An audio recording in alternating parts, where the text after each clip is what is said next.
우리의 쉼터 되신 그리스도라는 제목으로 오늘 말씀을 나누겠습니다. 혹시 여러분 중에 피곤하신 분 계십니까? 난 좀 쉬었으면 좋겠다 하신 분 계세요? 그런데 단순히 몸만 피곤한 것이 아니라 삶 자체에 지치고 인생의 무거운 짐이 마음의 버거움이 되어서 짓누르는 그런 분 계십니까? 근데 사실 우리 모두가 여기에 해당이 되는데요. 이런 내면의 피곤함은 휴가나 여행으로 풀 수가 없습니다. 영의 문제를 육으로 해결할 수 없기 때문이죠. 어떠십니까? 지난 설 휴가가 여러분의 피로를 확 풀어줬나요? 아니죠. 네. 오히려 더 피곤해졌죠. 네. 때로는 휴가로부터의 휴가가 필요한 것 같습니다. 때로는 가족들로부터 좀 휴가가 필요한 것 같기도 하고, 사랑스러운 아기들로부터 휴가가 필요한 것 같기도 합니다. 그래서 어떤 사람들은 명절 때마다 해외여행을 핑계로 해외로 도망가기도 합니다. 시댁으로부터 도망가고, 제사상 차리는 책임으로부터 도망가고, 모든 스트레스부터 도망가고, 근데 때로는 베케이션 가서 또 식구들끼리 또 싸워요. 베케이션 가서 또 막 길 잃어버리고 네가 지도를 잘못 봐서 그렇지, 네가 영어 못해서 그렇지 막 싸워요. 더 스트레스를 받습니다. 그렇다고 베케이션 갔다 와서 또 베케이션을 갈 수는 없잖아요. 피곤해서 쉬고 피곤해서 자고 또 자고, 아무리 잠을 자고 또 자도 풀리지 않는 내면의 영혼의 피로가 있습니다. 다람쥐 채바퀴처럼 똑같이 반복되는 일상에서 삶의 목적과 의미를 상실하면 삶의 기쁨도 상실합니다. 월요일부터 금요일까지는 못 쉬는 날들이고, 때로는 월요일부터 토요일까지 못 쉬고, 주일날도 와서 안쉼의 날이 되면, 안식의 날이 아니라 안쉼의 날, 못 쉬고 안 쉬고 못 쉬고 안 쉬고, 그러면 쓰러집니다. 최근 안타깝고 슬픈 뉴스를 접했습니다.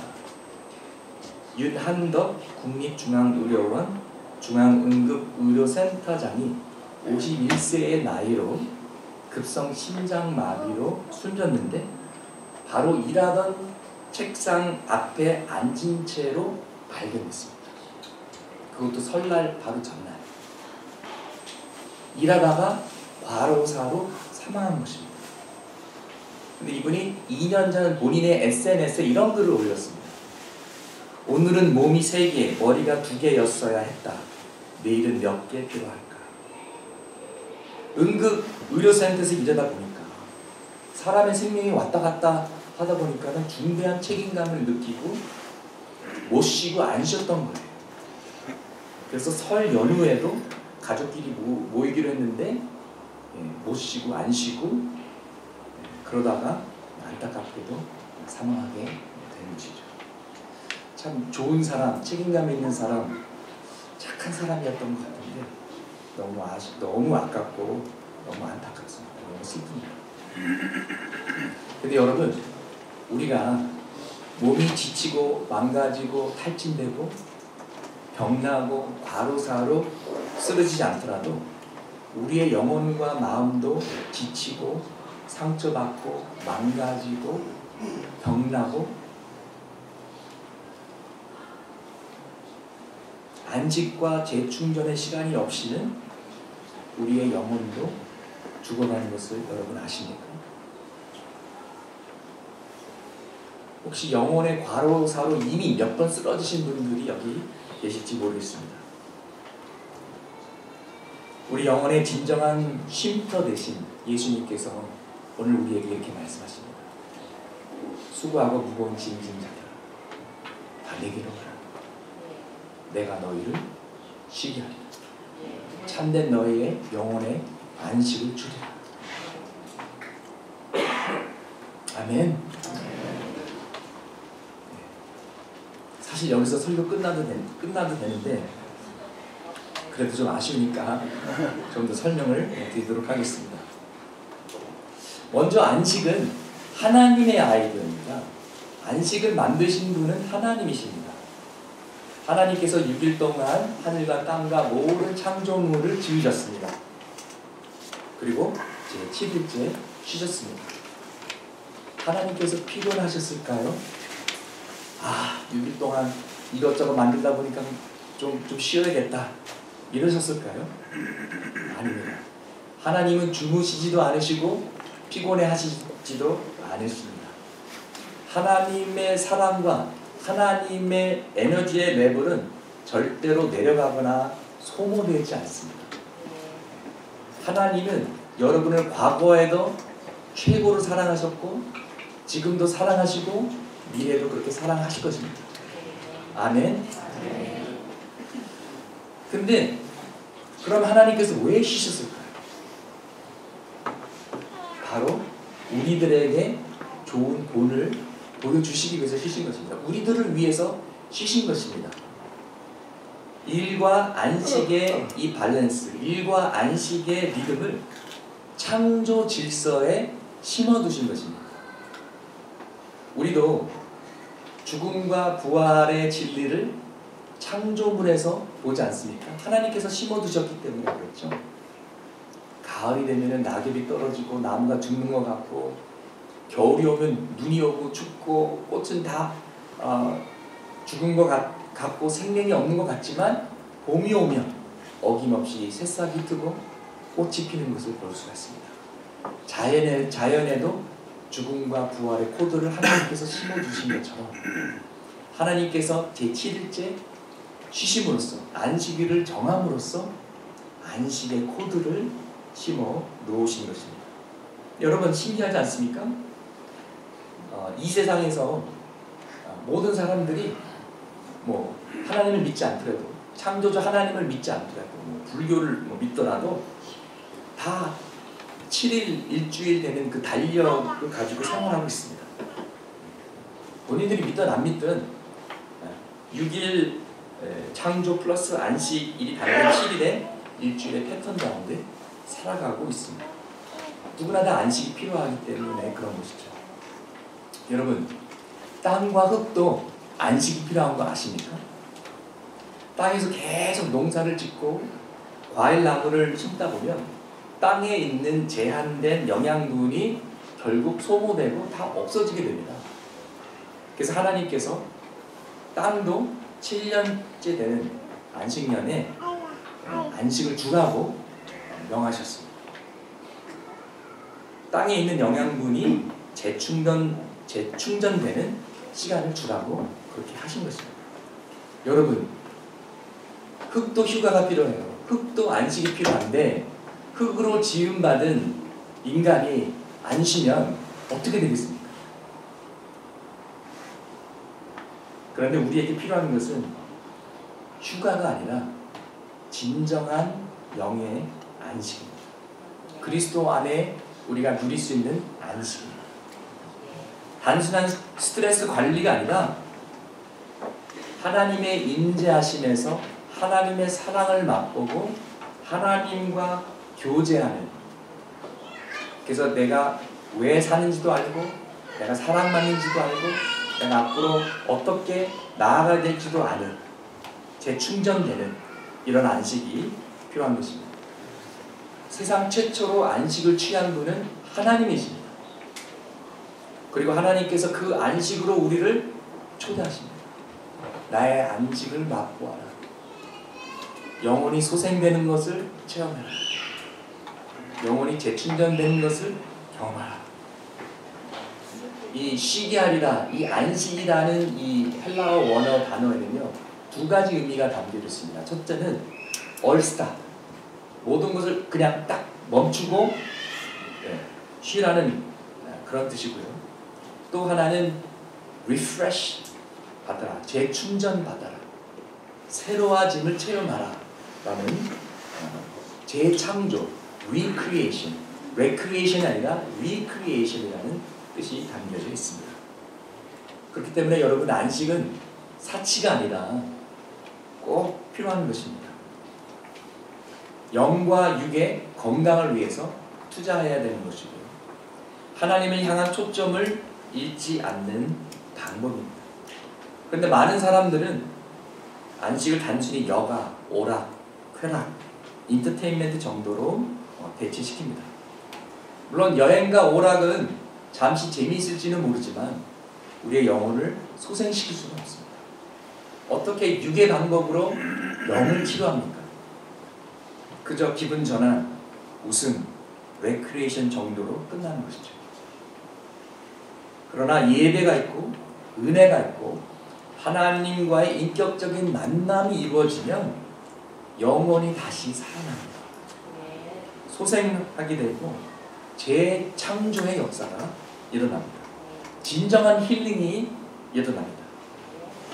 한국에 오니까요, 한국 분들은 좀 힐링이라는 말을 좀 너무 쉽게 쓴 것 같아요. 어디 가서 맛있는 거 먹으니까 힐링 받았다고 그러고, 분위기 좋은 장소 오니까 막 영혼이 힐링된다고 그러고, 영화 보고서 이거 힐링 영화라고 그러고.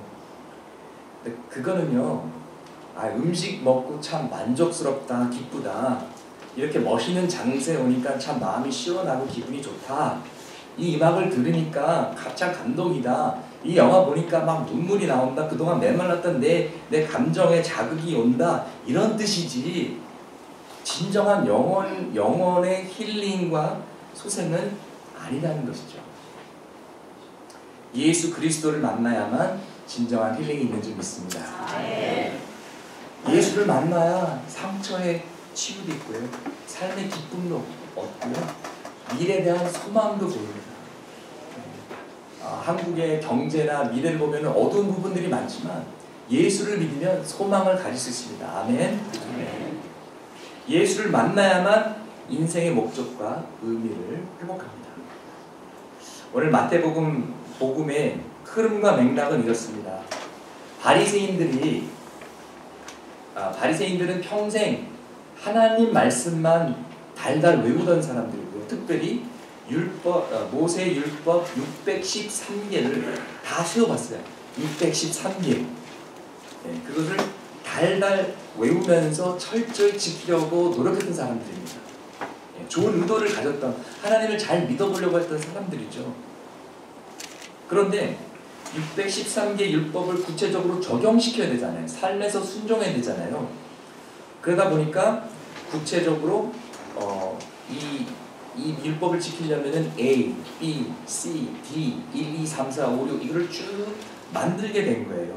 성경에 쓰이지 않는 부분도 다 이렇게 붙이게 된 거예요. 그래가지고 식사 전에 손을 씻어야 된다 그러면은 그거를 막 구체적으로 이렇게 만드는 거예요. 성경에 없는 것도. 먼저 오른손으로 주전자를 45도 각도로 쥐어서 이 새끼손가락부터 이렇게 물이 흘러나오게 해야 되며 이런 것까지 다 지었던 것이죠.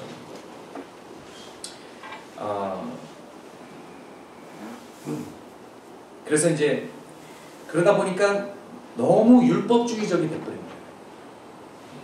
본인들이 만들어 놓은 매뉴얼을 가지고 이 매뉴얼대로 정말 토시 하나 틀리지 않고 지켜야 된다, 이 매뉴얼대로 살아야 된다, 꽁꽁 막힌 사람들이 된 거예요. 그래서 안식일을 지켜야 된다 그러면 어떻게? 일을 하면 안 된다. 그러면 의사는 안식일날 일해야 되나요? 안 해야 되나요? 안식일날 환자를 고쳐야 되나요? 안 된다. 그것도 일이다. 부엌에서 요리하는 것도 일인가? 일이다. 안 된다. 그래서 안식일 전에 미리 음식을 만들어 놔야 돼요. 제가 진짜 유대인들 만나봤거든요. 진짜 안식일날 방에 불도 못 켜요. 그래서 미리 다 켜놔요. 손가락으로 불 켜는 것도 일이래요.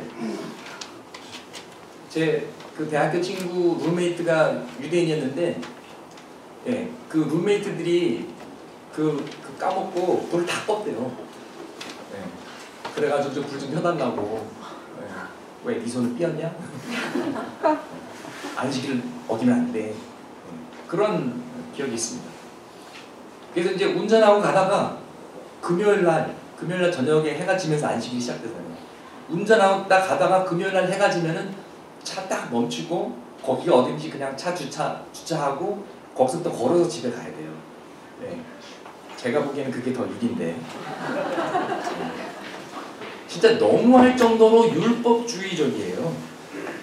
그러니까 예수님께서 안식일날 병자들을 고치시니까 왜 안식일날 병자들을 고치십니까? 막 따지는 거예요.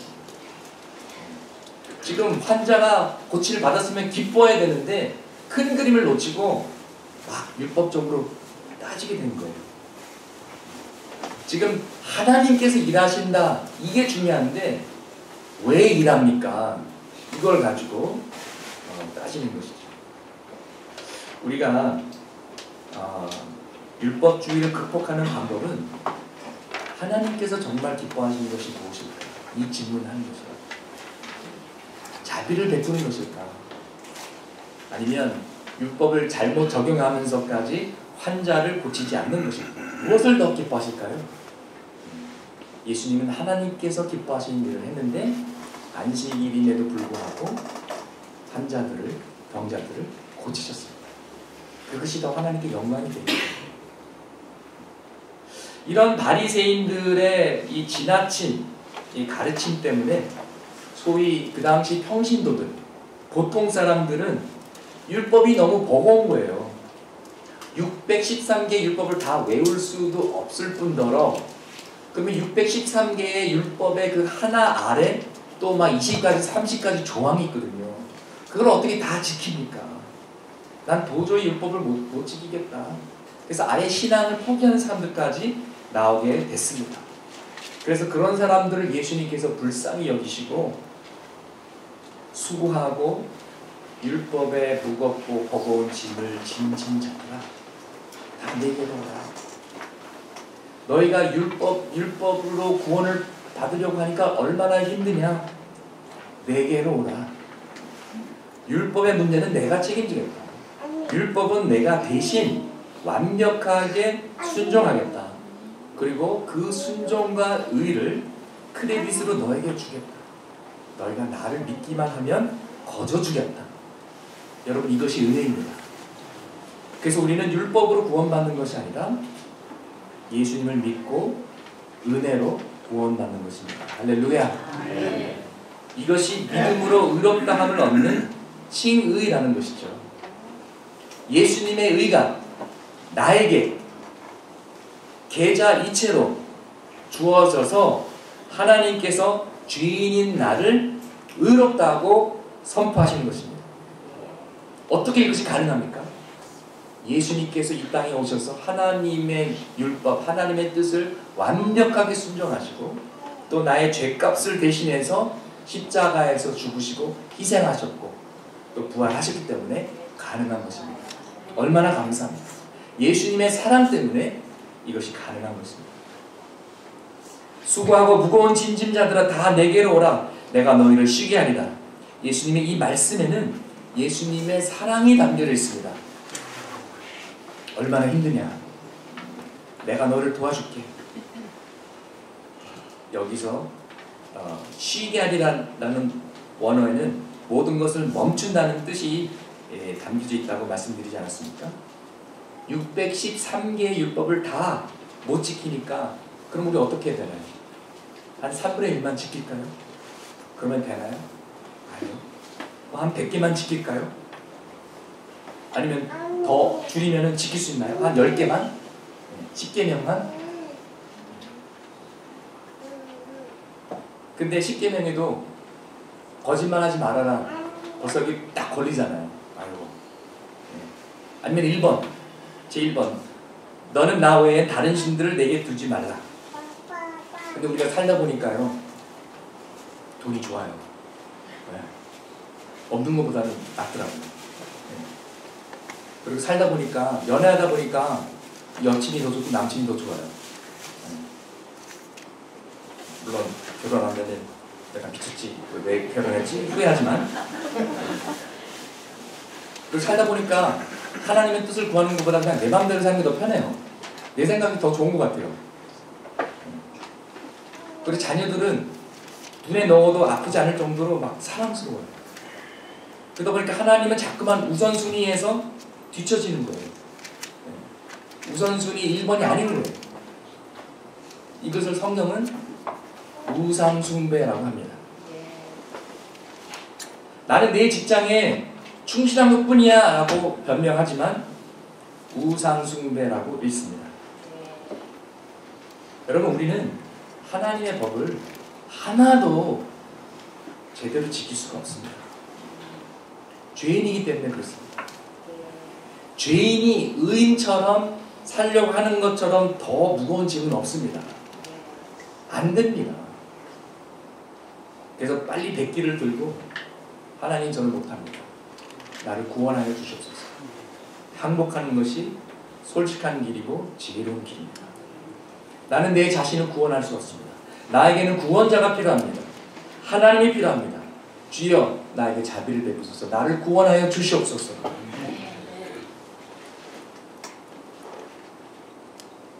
길이요 진리요 생명이신 예수님께로 가는 것이 자유를 얻는 길입니다. 이렇게 예수님은 우리를 율법과 율법 주위에서 구원해 주셨고요. 안식을 주셨고요. 그뿐만 아니라 나의 열등감과 나의 상처와 모든 콤플렉스와 불안감에서 또 우리를 구원해 주십니다. 여러분, 교만의 한 얼굴은 우월감이죠. 남보다 내가 낫다. 그러나 또 다른 얼굴은요, 아이러닉하게도 열등감이에요. 열등감이 있는 사람은 그 뚜껑을 열어보면 그 밑에 교만이 깔려져 있어요. 그래서 열등감과 우월감, 사실은 그 교만의 다른 얼굴들인데요. 가끔씩 착한 사람들 우리가 보죠. 법 없이도 살 수 있는 정말 착한 사람들. 그런데 그들은 나름대로 스스로 의롭다라는 것에 대해서 굉장히 프라이드를 느끼고 자랑스러워합니다. 그리고 자신은 정의의 사도있고 나는 오직 정도만 걷는데 왜 다른 사람들은 인간의 도리를 저버리는지 이해가 안 되는 거예요. 그러니까 뭐 당연히 정죄할 수밖에 없죠. 저는 어려서 잘못하면 부모님께 야단을 맞고 잘하면 뭐 당연한 걸 했으니까 아무 칭찬도 못 받았습니다. 그러다 보니까 인정과 칭찬이 못 말랐던 거예요. 그래서 애정 결핍증과 완벽주의자라는 병에 걸리게 됐습니다. 뭐든지 완벽하게 돼요. 제 설교는 일주일, 2주일 써도 끝나지가 않아요. 설교 준비가 끝나지 않습니다. 성격상 안 돼요. 그리고 저는 목사이기 때문에 모든 신학과 모든 신앙의 가르침을 다 꿰고 있어야 된다는 강박관념이 있어요. 그래서 제가 세워보지는 않았지만 제가 가지고 있는 책들이 아마 3,000권은 넘을 거예요. 내가 알아야 된다, 내가 무식하면 안 된다라는 두려움이 있어요. 여기서도 아무리 피곤해도 지저분한 것은 못 지나치시는 분들이 아마 계실 겁니다. 지금 너무 피곤해서 쓰러져서 잘 것 같아도 이거 치우고 자야만 잠이 오는 분들, 설거지를 그냥 지나칠 수 없는 분들이 있어요. 저는 설교를 아무리 잘해도 제 자신을 자책하는 스타일이에요. 여러분이 목사님 은혜 많이 받았습니다 그래도 저거는 그냥 인사 멘트야. 오늘 완전히 나 죽 썼어. 설교할 때 많이들 졸더라. 나는 목사의 자격이 없어.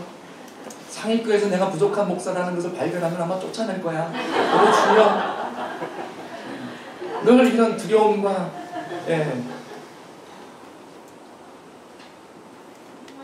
여러분 PS라고 들어보셨나요? 피곤한 스타일. UPS는 유난히 피곤한 스타일. 제가 유난히 피곤한 스타일입니다. 거기다 또 A형이에요. 더블 A. 저는 칭찬과 인정이 부족해서인지 늘 자신감이 없었습니다. 제가 미국에서 10학년 때, 여기 나이로 고1 때 미술 시간이 있었는데 다 책상이 책상이 하나고 의자가 둘씩 있었어요. 근데 이제 학생이 많이 안 되니까 한 사람이 뭐 책상 하나씩 다 앉았어요. 그런데 어떤 어여쁜 여학생이 언제부턴가 제 옆에 와서 앉는 거예요. 네. 근데 그 여학생이 저를 좋아한다라는 것을 제가 꿈에도 생각을 못했어요. 네. 자신감이 없었어요. 왜 나 같은 게 뭐라고. 네. 그래서 한 학기 내내 우리 둘만 같이 앉고 다 따로 앉는 거예요. 네. 그리고 이제 그 학기 이제 마지막 날이 됐는데 이 여학생이 너무 답답하니까 울더라고요. 펑펑 우는데 저는 왜 우는지도 몰랐어요. 그래서 그날 그 다른 수업에 그 여자친구의 친구가 저한테 와서 얘기해줬어요. 사실은 걔가 너를 좋아했는데 네가 아무 반응이 없어가지고 너무 답답해서 우는 거라고. 그래서 늦게서야 그것을 깨닫고 제가 학교 끝나고 막 학교를 막 헤매면서 그 여학생을 찾았는데 못 찾았어요. 근데 그날이 마지막 날이었고 그 다음 학기는 제가 전학을 갔어요. 네, 슬픈 러브스토리.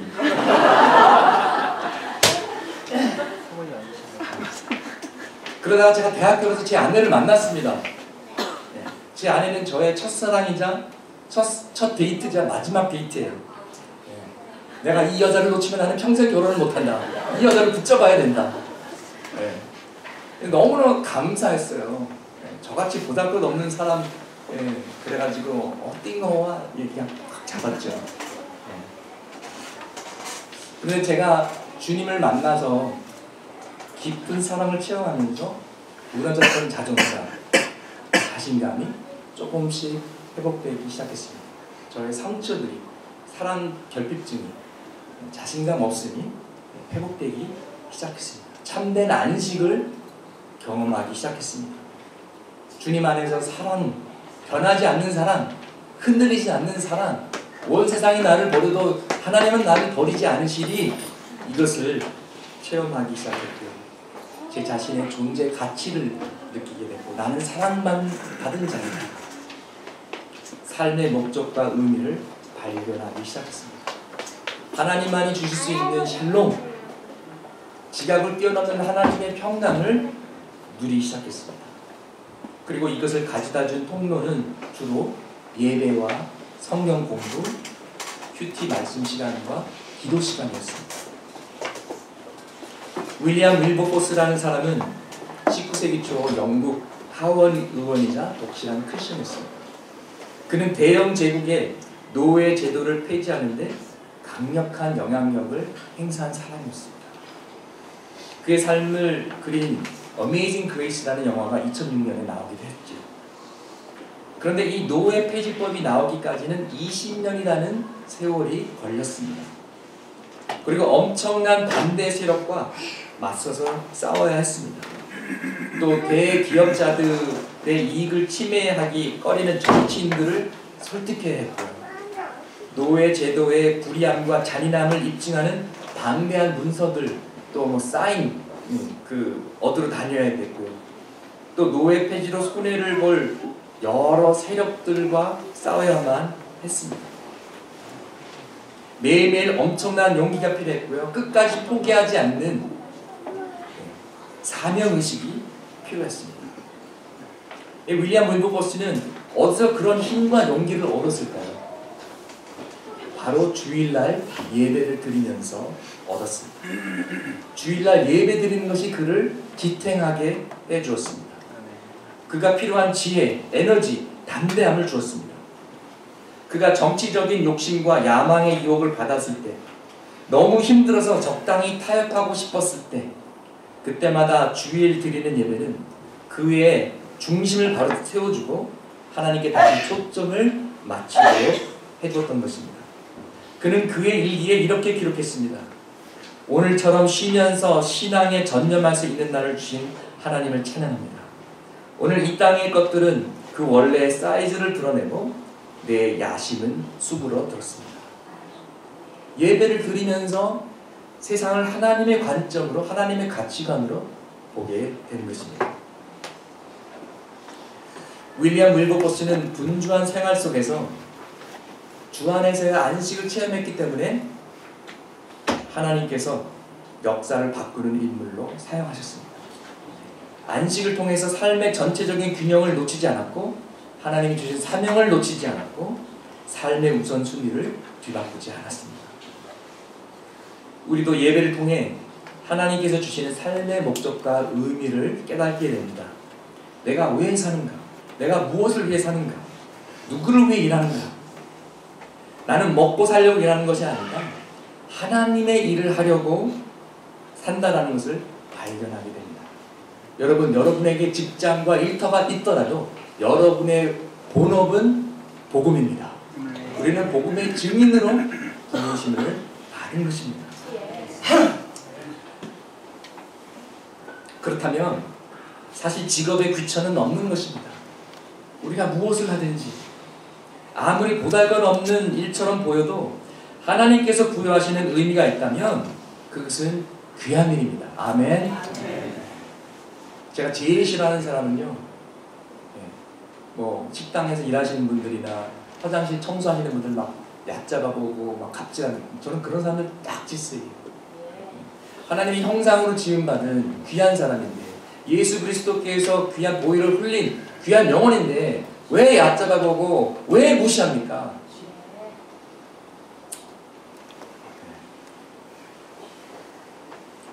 17세기에 살았던 로렌스 형제라는 수도원의 요리사가 있었습니다. 하나님 때문에 일상생활의 거의 모든 일에 의미를 부여하는 법을 배웠습니다. 그는 이렇게 말했습니다. 나는 하나님을 사랑하기 때문에 프라이팬에 조그만 오믈렛을 뒤집는다. 글이 끝나고 달리 할 일 없을 때에는 바닥에 엎드려 그 오믈렛을 만드는 은혜를 주시는 하나님을 경배한다. 그리고 나면 왕보다 더 행복한 마음으로 일어난다. 하나님을 사랑하는 마음으로 지푸라기 하나만 들어도 좋았다. 많은 사람들은 하나님을 사랑하는 법을 배우고 싶어하고 하나님의 임재 안에 거하고자 갖가지 수단을 동원한다. 그러나 하나님을 사랑하기 때문에 모든 일을 하고 그 사랑을 하나님께 보여드리기 위하여 우리에게 주어진 모든 과업을 활용하고 또한 우리 마음이 하나님의 마음과 교통함으로써 내면의 하나님의 임재를 계속 유지하는 것이야말로 더 직접적인 지름길이 아닌가. 이것은 결코 복잡한 이야기가 아니다. 정직하고 단순하게 그렇게 하기만 하면 되는 것이다. 그냥 수도원의 요리사였는데도 주님의 안식을 누릴 줄 알았고 주 안에 거하는 비법을 깨달았던 것이죠. 여러분, 거의 모든 사람들은요, 의미 있고 중요한 일을 하고 싶어합니다. 그러나 분주하게 일만 하게 되면 우리의 내면 세계가 무너지고 우리의 영혼이 메마르고 황폐하게 되고 의미와 가치가 단순히 월급 봉투로 계산되는 것에 만족하게 됩니다. 돈은 늘어나도 복음의 능력과 기쁨과 복음의 선한 영향력은 사라지게 되는 것이죠. 안식의 날, 예배의 날, 하나님의 은혜와 지혜와 능력을 받는 시간이 그래서 꼭 필요한 것입니다. 그래야만 우리의 인생의 경주를 믿음으로 완주할 수 있는 것입니다. 안식의 날은요, 안식의 날의 의미는 공간보다는 시간의 개념이 더 큽니다. 우리는 일주일의 하루하루를 직장의 요구에 맞추려고 삽니다. 가족의 요구를 들어주려고 삽니다. 또 애기 엄마들은 조그만 것이 배고파, 조그만 것이 나 쌌어, 기저귀 갈아줘, 나 내려놓자 그러면은 또 뭐야, 끊임없는 아가들의 갑질과 횡포하에 살고 있습니다. 그러나 주일날만큼은 오직 하나님께 주파수를 맞추고 우리가 우리의 영혼이 하나님과 인격적으로 만나려고 노력합니다. 이날만은 시간 속에서 영원한 것을 서로 나누고 내 인생의 방향과 사명과 목표를 하나님 나라와 하나님의 뜻에 맞추고 또 영혼의 재충전과 새로운 창조를 받아야 되는 것입니다. 영혼의 소생을 위해서 힘써야 하는 것입니다. 하나님의 진리의 말씀이 선포될 때마다, 주기도문을 고백하고 사도신경을 고백할 때마다 우리가 믿는 것이 무엇인지 확실히 깨닫게 됩니다. 우리가 삶에서 추구해야 할 가치가 무엇인지, 너희는 먼저 하나님의 나라와 하나님의 의를 구하라. 그렇구나. 내가 그냥 밥그릇만을 위해서 사는 것이 아니라 정말 하나님의 뜻을 위해서, 하나님의 나라를 위해서, 복음을 위해서 살아야 되는 것이구나 깨닫게 되는 것입니다. 알지만 잊어버리잖아요. 자꾸 깨닫고 자꾸 리마인드 받아야 되는 것입니다. 여러분, 독서는요, 우리 자녀들만 열심히 해야 되는 것이 아닙니다. 우리도 신앙서적과 말씀을 열심히 읽어야 되는 것이고요.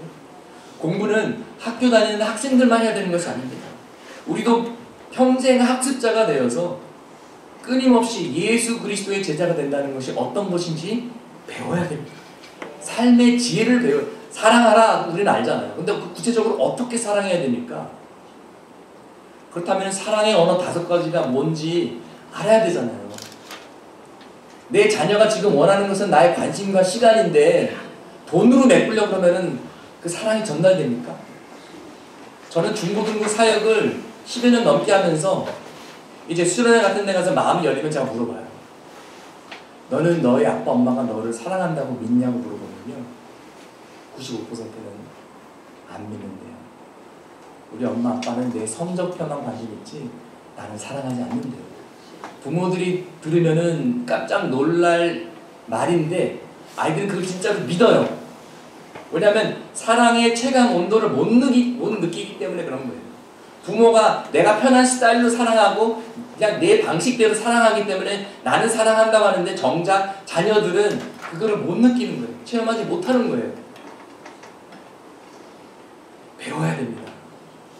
우리가 서로 소통하고 용서하는 것도 배워야 돼요. 여러분, 가장 힘든 것 중에 하나가 용서예요. 인간의 힘으로는 안 돼요. 주기도문 외워도 안 돼요. 하나님의 은혜가 필요합니다. 또 다른 사람들의 관계, 인간관계가 꼬였을 때 이것을 어떻게 지혜롭게 풀어야 되는지도 배워야 됩니다. 나와 생각과 스타일이 다른 사람하고도 어울리는 것도 배워야 됩니다. 상처의 치유도 받아야 됩니다. 저절로 자동으로는 되지 않습니다. 우리가 사람을 통해서 상처를 받잖아요. 치유도 사람을 통해서 받습니다. 그래서 공동체가 필요해요. 그래서 교회가 필요합니다. 그래서 우리 교회가 건강한 교회가 되어야 됩니다. 그래서 바로 이 역할을 할 수 있도록 공동체가 도와지면 이 모든 것이 가능합니다. 그런 면에서 우리가 성수주의를 지키면 그냥 달력의 빨간 날, 일요일로 생각하지 않고 주님의 날, 예수님께서 부활하신 날, 하나님께서 빛을 창조하신 첫날, 안식의 날, 내 영혼이 교회 가서 영의 양식을 먹고 삶의 우선순위를 다시 재정비하고 나와 내 가족의 영혼이 소생하는 날, 영적인 재충전의 날로 만들면 그렇게 될 것입니다. 그렇게 만듭시다. 심은 대로 거둘지어다. 믿은 대로 될지어다. 우리는 구하는 것을 결국 얻게 됩니다. 계속 찾다 보면요, 찾게 됩니다. 여러분은 무엇을 구하십니까? 무엇을 찾습니까? 너희는 먼저 하나님의 나라와 하나님의 의를 구하라. 아멘. 그래서 성수주의를 율법주의적으로 접근하지 않았으면 좋겠습니다. 그러면 너무 버거워요. 왜 새벽기도 안 나왔어? 왜 주일날 안 나왔어? 그러면 죄책감만 주는 거예요. 그러나 성수주의는 우리의 영혼을 지키기 위해서 하나님이 주신 그런 세이프가드고 은혜고 축복이다라고 우리가 받아들여야 됩니다. 우리가 주의를 지키면 그 거룩한 습관이 내 영혼을 지켜줍니다. 내 영혼을 살려줍니다. 잘못된 길로 빠지지 않을 확률이 높아집니다. 오히려 우리를 축복하고 자유롭게 하는 구조입니다. 주의를 진정한 안식일로 만들면 내가 일주일 동안 아무리 힘들게 살아도 이날만은 흔들리지 않는 중심이신 하나님께로 돌아가고 다시 새 힘을 얻을 수가 있습니다. 재충전 받고 하나님 주시는 그 에너지 가지고 다시 세상에 가서 우리가 일주일을 살 수 있는 것입니다. 그런데 아이러니하게 주일날 교회에 와서 교회 때문에 피곤해하는 경우가 있습니다. 어떤 분은 목사님 주일 일주일에 딱 한 번이라 참 다행이에요. 이틀이라면 참 벌써 쓰러져 죽었을 거예요. 일주일 내내 못 쉬고 주일은 안 쉬고 안식의 날이 아니라 안심의 날이 돼서는 안 되겠습니다. 그래서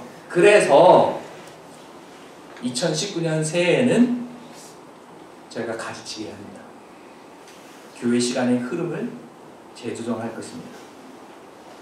예배와 목장 안에서의 진정한 코노니아를 두 축으로 만들고 그 가운데 떡을 함께 떼는 점심시간이 있을 것입니다. 창일교회 와 보니까요, 너무도 바쁘세요. 모임이 너무 많아요. 뭐가 이렇게 많아요? 네. 다들 바쁘게 막 뛰어다니시는 것 같아요. 우리에게 변화가 필요합니다. 여러분 교회 왜 오십니까? 맛있는 점심 먹으러 오십니까? 점심 좀 간단히 해도 되겠죠? 가끔씩 김밥 같은 거 먹어도 되겠죠? 설거지 줄인다면 종이 접시 써도 상관없겠죠? 아멘. 먼저 영의 양식을 먹어야죠. 물론 육의 양식이 맛있으면 좋죠. 음식을 통해서 은혜를 받으신 분들에게는 죄송하지만 우리가 본질을 놓치지 않았으면 좋겠습니다. 큰 그림을 먼저 붙잡고 그래야만 우리가 본질을 잡아야만 개인으로서, 가정으로서, 교회로서 비전도 생기고 나아갈 방향을 확실히 알게 되지. 그래야 하나님 나라의 비전이 뭔지 알게 되지 않겠습니까? 나의 존재 목적과 나의 사명은 도대체 무엇인가? 하나님의 부르심이 무엇인가? 매일 안식이 없고 쫓기는 삶을 살면 부름받은 삶을 살 수가 없습니다. 그냥 바쁘게 살고 돈이나 좀 벌겠죠. 그러나 하나님께서 기뻐하시는 삶, 의미 있는 삶, 안식 없이는 불가능합니다. 적용 파트로 들어가겠습니다. 첫 번째, 내가 인생의 주인이 되고 내가 하나님 노릇하는 것을 멈추십시다. 포기합시다. 항복합시다. 이제는 순종합시다. 하나님께 나아가십시오. 수고하고 무거운 짐진 자들아 다 내게로 오라. 내가 너희를 쉬게 하리라.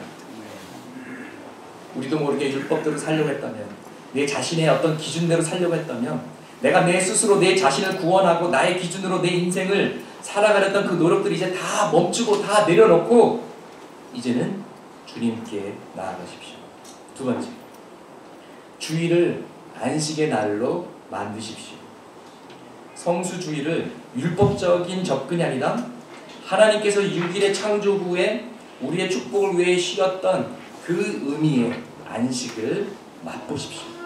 아무리 바빠도 비가 오나 눈이 오나 주일만큼은 하나님과 깊이 교제하는 시간으로 만드십시오. 그러면 여러분에게 진정한 축복과 은혜와 능력이 임하게 될 것입니다. 세 번째, 오늘 히브리서 말씀을 제가 터치하지도 못했습니다. 다루지 못했습니다. 완벽주의자 성향이 있는 제가 히브리서 말씀까지 터치했다면 오늘 점심 못 먹습니다. 설교가 너무 길어지기 때문에 그렇게 되면은 여러분과 저에게 안식이 아니라 안쉼이 됩니다. 그래서 저는 이제 포기하고 히브리서 말씀을 다시 다뤄야 될 것 같습니다. 다음 기회에.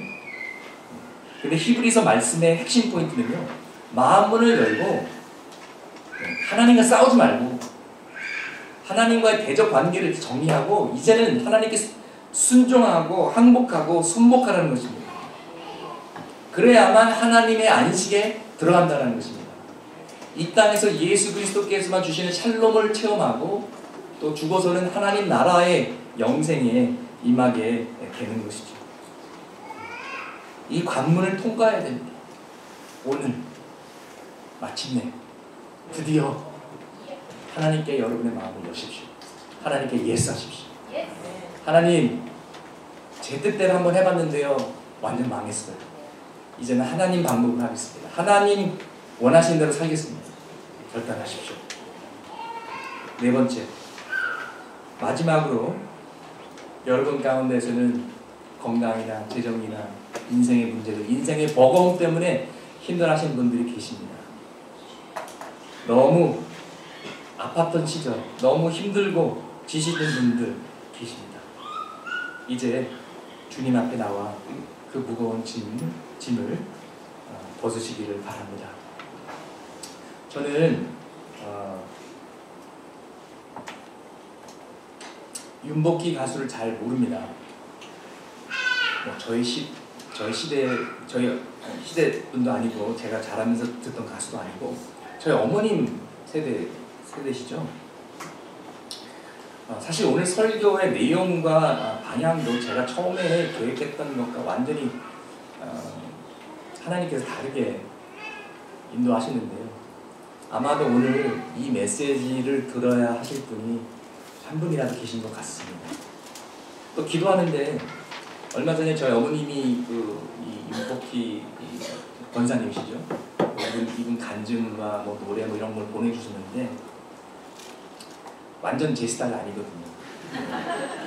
그래서 그런가 보다 하고 그냥 넘겼는데 기도하는데 자꾸 이 부분을 넣으라고 하나님께서 마음을 주셔서 아마도 오늘 저희 어머님처럼 윤복희 가수를 좋아하시거나 아니면 좋아하지 않더라도 그 가사를 들어야 할 분이 계신지 모르겠습니다. 어쨌든 하나님께서 그런 마음을 주셔서 그냥 순종하는 마음으로 이분의 간증을 나누겠습니다. 윤복희 권사님의 간증입니다. 주님이 찾아오기 전에는 내가 최고인 줄 알았다. 하지만 성령이 찾아와서는 내가 이기적이고 못된 것이 많은 사람인 것을 알았다. 그것을 정확히 한 것은 76년 2월 27일이다. 전주에서 마지막 공연지인 대구로 가는 차에서 자동차의 뒤 샤프트가 부러져 차가 공중에서 세 바퀴를 돌고 분리돼 저쪽으로 떨어졌다. 부러지는 소리를 들으면서 이것은 사고가 아니라고 생각이 들었다. 운전수와 뒤통수를 부딪혀 먹는 것 외에는 아무 상처가 없었다. 차의 문을 열고 나오는데 내게 성령이 임하셨다. 주님이 나를 있는 그대로 사랑하신다는 것을 알고 그 다음부터는 무서운 것이 없었다. 극장에 공연을 하러 가니 많은 사람들이 나를 기다리고 있었다. 무대에 서니 세상 노래를 부르기가 싫었다. 그래서 영어로 Amazing Grace, 나 같은 죄인을 불렀다. 나는 5살 때부터 무대에 섰으며 20살 이전에 결혼하는 등 성숙했다. 23년 한국을 떠나 외국인을 상대로 TV 공연을 했다. 그래서 당시에는 한국말이 짧았다. 새마을 기차를 타고 서울로 올라오는데 기차 안에서 하나님께서는 나의 잘못을 다 보여주시고 회개를 하게 만드셨다. 그래서 계속 엉엉 울었다. 낙태한 것이 살인한 것이라는 생각이 분명히 들었다. 이상하게 생각하는 옆에 앉은 스님에게 하나님이 안에 들어오셨어요. 그래서 어려서부터 진 죄를 고백하고 있어요 라고 말하며 눈물을 흘렸다. 75년 방송 출연할 때 사회를 보신 분이 곽규석 목사님이셨다. 비행기에 가는 나에게 노란 봉투를 주셨는데 열고 보니 작은 성경책이었다. 하지만 당시에는 읽지 않았다. 성령을 체험한 날 그것이 생각이 났다. 다음날 아침 곽 목사님에게 전화를 하려고 하니 먼저 전화가 걸려왔다. 11시에 아세아 연합 신학교 앞에서 만나기로 했는데 긴장하여 9시부터 나가 기다렸다. 곽 목사님이 젊은 전도사와 같이 왔는데 그분이 바로 하용조 전도사였다. 성령을 받고 그 다음날 아세아 연합 신학교 2층에 올라가 성경책을 처음 펴니 그렇게 글씨만 가득 있는 책은 처음 보았다. 사도행전을 읽고 엉엉 울었다. 하나님이 어떻게 아시고 나의 이야기를 2000년 전에 하셨는지 놀랐다. 그때 처음 부른 찬송이 내 영혼이 은총 입어이다. 미국에 있는 매니저에게 내가 본어겐해서 성경 공부하니까 미국에 못 가겠다고 했다. 그리고 이제는 세상 일을 하지 않겠다고 말했다. 하영조 전도사님은 3년 동안 나에게 성경을 가르쳤다. 성경 공부를 하던 우리들은 주일이면 갈 데가 없어 공부하던 아시아연합신학교 공부하던 방을 빌려 연예인 교회를 시작했다. 그 해 말 새롭게 하소서와 저 높은 곳을 향하여 공연 등을 통해 교회를 지을 땅을 구해 교회를 지었다. 하영조 목사님의 권유로 뮤지컬을 시작했다. 아버지도 뮤지컬을 제작하던 분이었다. 하기는 싫었지만 목사님 말씀에 순종하기로 했다. 그 다음부터 계속 선교 뮤지컬을 했다. 뮤지컬은 제작비도 부족해 출연료도 없었다. 공연을 하려고 하니 돼지머리에 고사를 지내려고 해서 반대했다. 대신 하영주 목사님을 불러 예배를 드렸다. 그 다음부터 30년 동안 뮤지컬계에는 고사가 없어졌다. 성령 받기 전에는 죄 속에서 살았다. 소박을 맞은 적도 있다. 피터팬 공연 시 열병에 걸렸는데 MBC에서 국제가요제에 참가하기를 부탁했다. 내가 영어가 되니 그런 부탁을 한 것이다. 그래서 하나님께서 나에게 말씀을 해주신 것을 가사로 적었다. 그것이 내가 너의 등불이 될게 라는 가사를 가진 여러분이다. 곡이 길고 너무 기독교적이라고 방송국에서 문제를 삼았다. 그래서 안 한다고 했다. 당시 대상을 받기로 한 사람이 이미 선정되어 있었다. 나는 전국의 처음 생방송 가요제에서 복음을 전하고 싶었다. 생방송은 내용을 자르지 못하지 않는가? 여러분으로 그랑프리를 받았다. 2절은 영어로 불렀는데 12명 심사위원 중 7명이 영어권 신자여서 내게 100점을 주고 내가 대상을 받았다. 대상을 받아서 2번을 불렀다. 한번 짧은 비디오 동영상 같이 보시고 말씀을 마치겠습니다. 들어주시죠. 주님께서 저한테 하신 말씀은 When you walk through a cloudy day, 앞이 안 보이고 캄캄하냐? I'll be the one to be your cane. 내가 너의 지팡이니까 나만 잡고 따라와. When you need someone to share your love, 내가 사랑이 필요하니? I'll be the one to be your love. 내가 바로 너의 사랑이야. So smile and look at me. 그러니까 웃고 나를 봐라. 저 말고 주님이에요. Everybody is passing through this way. 누구나 다 이 길을 걸어가. So have faith. 그러니까 나를 믿고 and be tall. 어깨를 펴. You can't stop now. 여기서 너는 멈출 수 없어. Now is the start. 지금이 시작이고 and this is the way. 이 길이고 and the only way. 이게 하나뿐이야. We've got to march. Go to a high up there. 주님께서 말씀하세요. 내 손을 잡아라. 이 험하고 아픈 세상을 같이 걸어가자. 왜냐하면 He is the start. 나의 아버지는 시작이요, 길이요, 진리요 하시는 말씀이에요. 만약 내가 외로울 때면 누가 나를 위로해 주지? 나를 말해 원래 뜻은 내가 하나밖에 없는 나의 아들을 누구의 죄를 대속해서 십자가에 못 박혀 죽게 했는 줄 아니?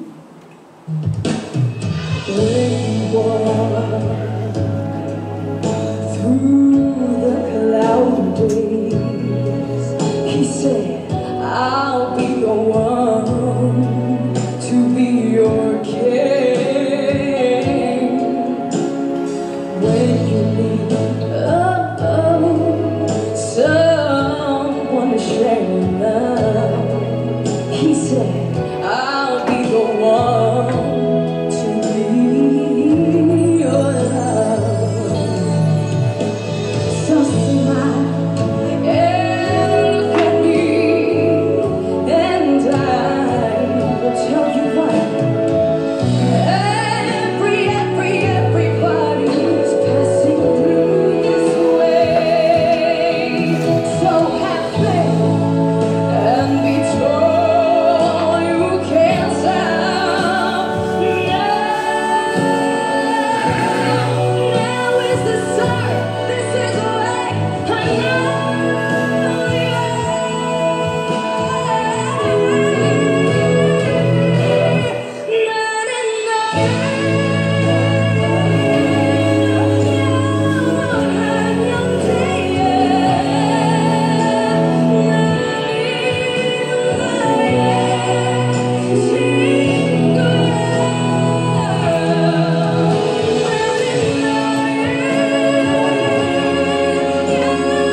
내가 만약 외로울 때면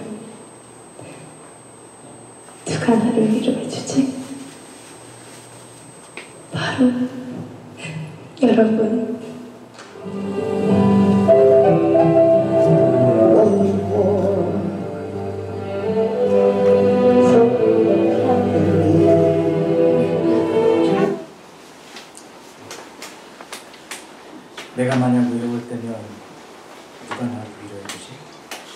바로 예수 그리스도 우리 주님이시. 기도하시겠습니다. 여러분 중에 남은 모르지만 인생의 짐이 너무 버거우신 그런 분들 계십니다.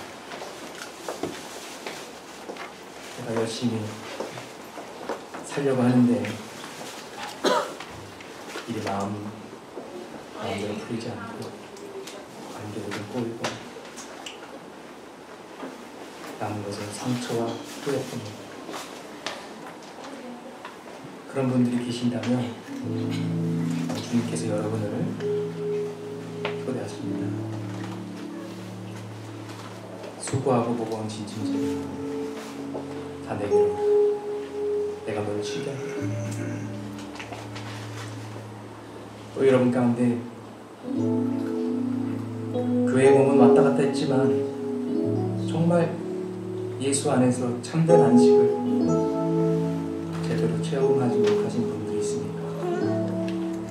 주님께서 더 깊이 들어가라. 깊은 안식으로 들어가라.